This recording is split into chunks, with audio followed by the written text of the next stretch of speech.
Prenosi se od Džabira ibn Abdullaha el-Ensarija.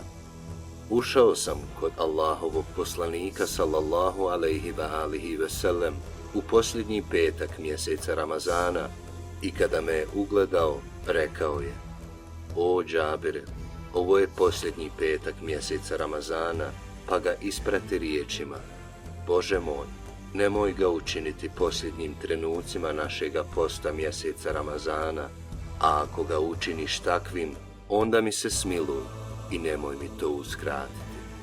Ko to kaže, dobit će jedno od dva dobra: dočekati mjesec Ramazan naredne godine ili Božji oprost i milost.